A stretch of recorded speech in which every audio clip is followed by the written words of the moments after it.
Hello! If you found this video, then you are likely a Radio.co user on the lookout for a little breakdown of one of our features. Today's feature is going to be interactive song requests. We're going to break down exactly why the feature exists and also how to use the feature.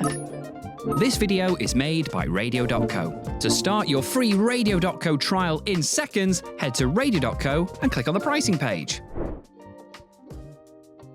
First, let's look at the function of this feature. This is a feature made specifically with your listeners' interests in mind. Interactive song requests give your listeners the opportunity to request songs and play them directly out onto your station. There's plenty of benefits to a feature like this, but fundamentally it makes your listener feel a real part of your radio station, and it'll make them connect with your content more. It makes sense if a listener feels that they're involved in some way, they will naturally take more interest in the content. Listeners can choose and request from a list of tracks that you specify, and then in turn they will get automatically played on your station. But the way that it works is through a vote system, so the more popular a song is, i.e. if multiple people request it, the sooner it will be played. Thus meaning that it's about the collective too. It's about building a listener community. As multiple listeners will request the same songs, it's guaranteed to make your listeners feel part of something. And isn't that what radio is all about? Essentially, this is a great feature to make use of if you're wanting to encourage audience interaction. This feature is available specifically to the broadcaster and station plans.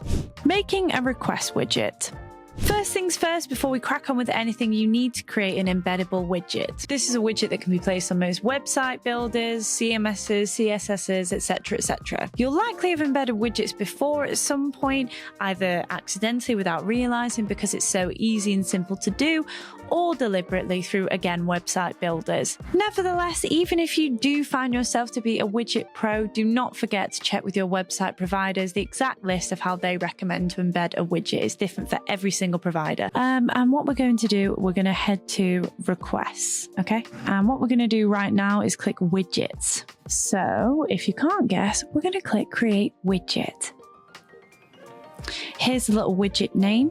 So we do recommend just kind of putting a little pet name in just for the interim here. Anything will do at all. I'm just going to call it widget.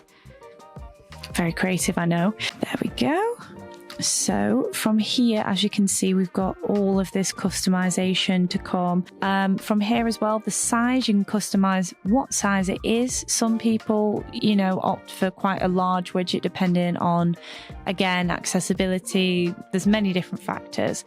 But keeping accessibility in mind, again, you can change the background color here accordingly, and the text color and the button color.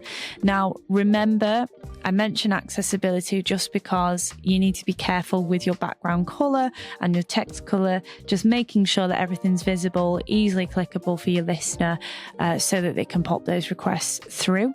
These here, they kind of change the corner styles, so you could either have like a sort of directly square widget, or you can have a rounded cornered one. It's completely up to you.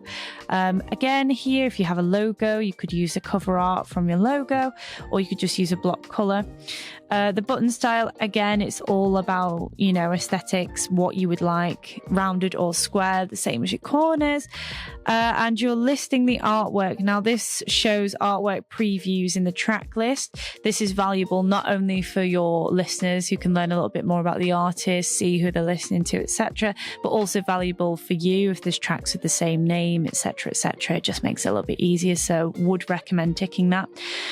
And then this is your confirmation text. So you can choose the text that will be displayed to the user after a successful request has been made. So you could put here, thank you very much, thanks for your request, whatever you'd like to put there. And then from there, as you can see, this is what it will look like when you're requesting, and you can save your changes.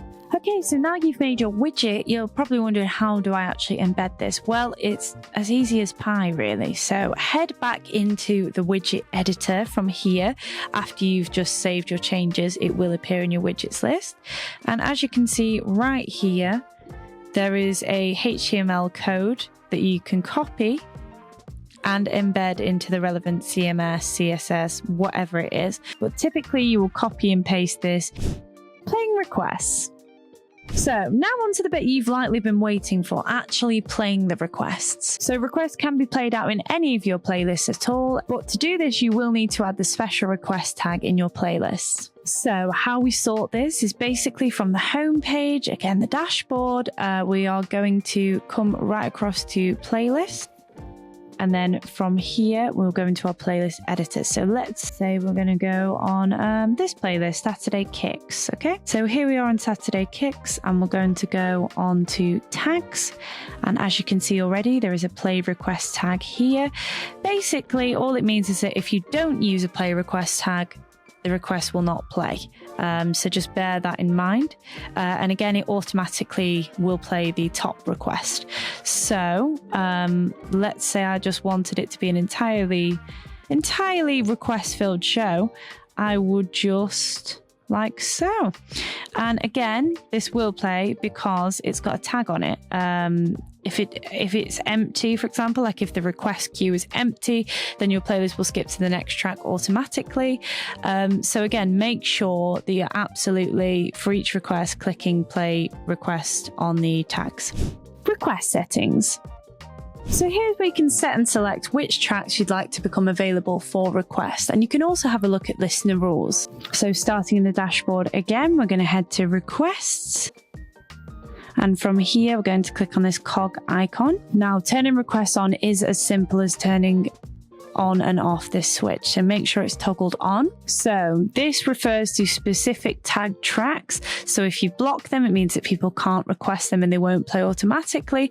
So make sure you're allowing it, unless it really is a song that's an earworm that you can't stand. You don't want to play it. Now, these tags, make sure you're popping in the ones you want to either block or allow from the request list. But again, theoretically, if we're allowing, I'm going to add new cool, because I want to play a track from this playlist. Okay, so here we've got a kind of set of rules as well. So this is the daily limit per listener. So you can essentially block the automatic requesting of a certain song if a listener is abusing this feature. And again, requesting the same earworm about 100 times in an hour, that will limit it, just to keep the show full of variety for your listeners and yourself. Okay, and this is expiry. So this is essentially how long a song can stay within the queue without getting played before it gets entirely removed from the queue. So again, this works theoretically if somebody's requested like quite a rare song, and you've also got requests from say 70 other people for the same kind of songs. It means that sometimes the original requested rare song can get pushed right to the bottom. So this just sort of puts a time limit on that. Request management. Okay, so from here, we're going to have a little look at requests again. Now, bearing in mind we don't have any current active track requests because this is a made-up radio station for the purpose of this demonstration. But if it was, here is exactly where it would list said requested tracks and how many votes each song has had. So again, imagining that there's a top track here that will be played first. Also worth bearing in mind, you can remove any tracks from the list that you're not keen on or you feel have been played too many times. That is your prerogative to do, essentially. But again, don't forget your listener has specifically requested it, so do your due diligence as a good radio DJ and play it for him. A quick note here again, as I've mentioned, requests do use a voting priority system. It's not based on who's requested a song first, it's based on how many votes the song has had to be played, essentially. As well, when you do have a list of all your tracks ready to go requested, but your show might be running out of time, fear not, you can clear all of the requests in the corner. Again, it hasn't appeared because I've not got any active requests, but if I did, it would be there in the imaginary widget button corner. It's a great feature to make use of, and we really do recommend it, again, for making your listener feel involved, but also just for you as a radio presenter. It gives you that real sense of authenticity. Internet radio sometimes can feel a little bit disconnected to, say, the regular old radio, but it's not at all. And this feature kind of reinforces that. Thanks for watching, happy broadcasting, and we can't wait to request a track on your radio station. And just before you go, have you ever thought about launching your very own internet radio station? Surprisingly, it's a lot easier than you may think, especially when you make the time to chat to myself or a member of the Radio.co team. To do just that, head to our website, Radio.co/demo, where I can talk about your plans, any questions you may have, and me and the team can really get you up to speed in launching your own internet radio station in literally minutes. It couldn't be easier. Why not check out some of our webinars, tutorials, help guides situated around me? Or why not visit our website, Radio.co, or even drop me an email, studio@radio.co. Until next time, take care and happy broadcasting.